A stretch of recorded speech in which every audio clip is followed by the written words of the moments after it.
Alright guys, I got a couple announcements about the lore, okay? First off, phase electron lifeforms are gonna be a thing now.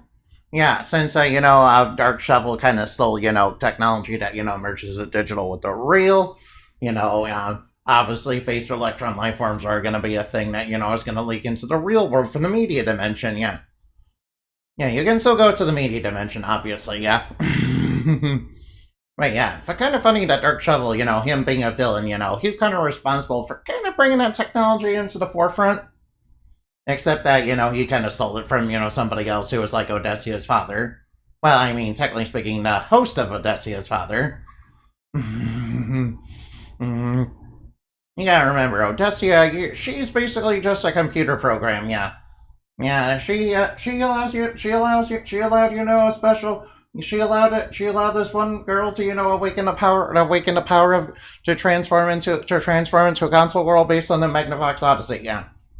All right now, yeah, and phase electron lifeforms are basically going to be, shorthand for basically any life form that originates from the media dimension.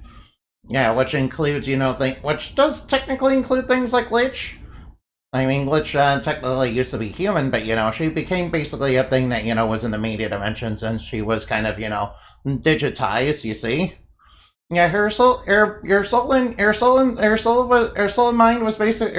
basically digitized into the media dimension, then, kind of experimented on to turn her into a weapon, by her father.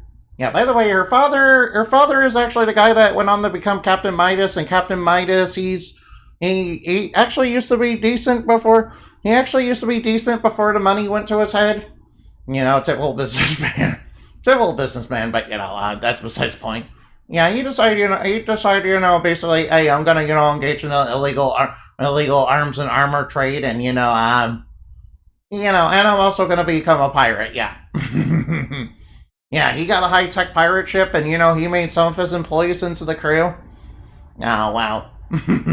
Funny enough, he actually kind of really likes his employees and gives them insane benefits for doing that.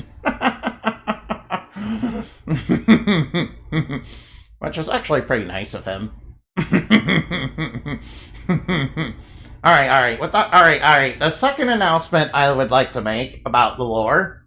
Yeah.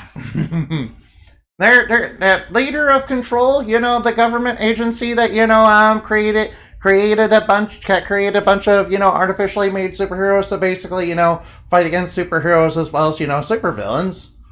Yeah, they are fighting both, because obviously they don't want crime, and obviously the government kind of wants, superheroes that they can control, and, doesn't really like dreams that much.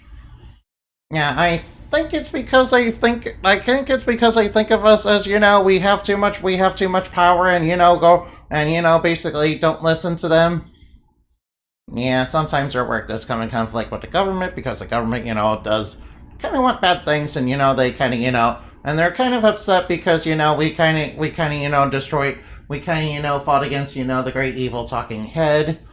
And the great evil talking head was obviously one of their works, which they kind of left and abandoned, but they were still kind of using it to kind of control the media dimension. Since, the great evil talking head was, an AI that they made during the Cold War. Yeah. But anyway, I'm going off on a tangent. Anyway, the leader of control is going to be George W.M.D. Bush. Yeah, we're just going to put George W. Bush Jr.'s, head on, this guy that looks like a big robot, and, he's kind of fused with, things that, weapons of mass destruction.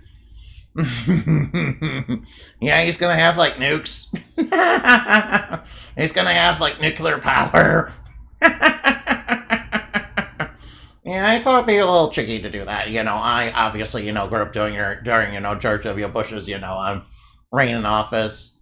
Yeah, that was not my favorite time, no.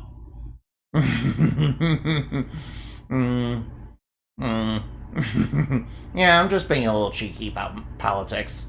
Alright, remember to keep discussions about that civil, okay? I'm just doing it as a joke, okay? Anyway, I'll see you later. Remember to fly like bat and shine like the moon, for we are stuff dreams are made of. Goodbye now.